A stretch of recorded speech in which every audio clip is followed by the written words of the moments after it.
Mais vous voyez, Philippe, il y a une phrase qui me vient là, qui a été dite récemment par le président Macron, que vous avez en France, qu'il fallait revenir au plus vite à l'art de vivre à la française, hein. Et c'est quand même bizarre parce que d'un côté, tout est fermé, tout est bouclé, il n'y a plus de restaurants, d'ailleurs, ils sont toujours fermés. Et puis d'un autre, on a une autorité qui nous dit il faut revenir à l'art de vivre à la française. Est-ce qu'on peut parler de dissonance cognitive là-dedans? Ah, tout à fait, c'est une dissonance cognitive. La dissonance cognitive est une arme de choix de l'ingénierie sociale. Quand un individu est soumis à deux logiques qui s'opposent dans son champ de perception, il est obligé d'en éliminer une. Et généralement, il va éliminer celle qui est partagée par le plus petit nombre. Pourquoi? Parce qu'il a peur qu'on le pointe comme complotiste. Alors pourquoi on a peur d'être qualifié de complotiste?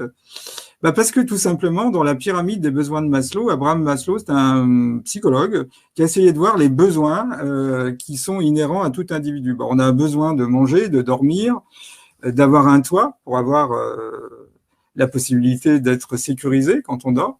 On a besoin d'amour et d'appartenance. On a besoin de sécurité. La sécurité vient avant l'amour et l'appartenance. Après, on a besoin d'estime de soi et de réalisation de soi.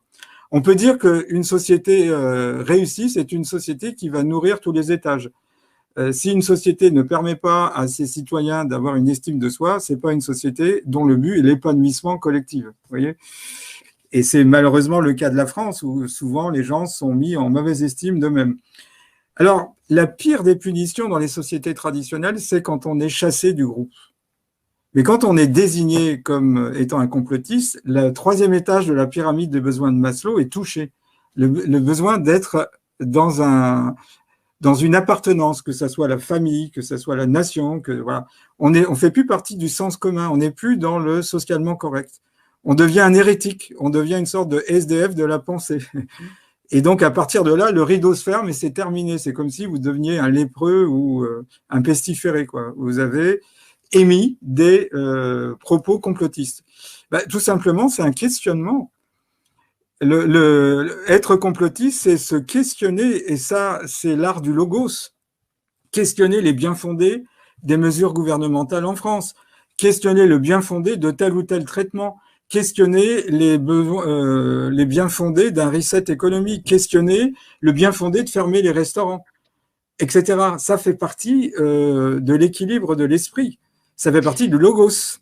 Donc en fait, quand on est en dissonance cognitive, eh bien, si on n'est pas conscient de notre notre mode d'emploi cérébral, hein, on va résumer ça comme ça, on va choisir l'option la plus communément adoptée Voilà. par les autres pour faire partie du troupeau et être reconnu par les autres, c'est ça, hein?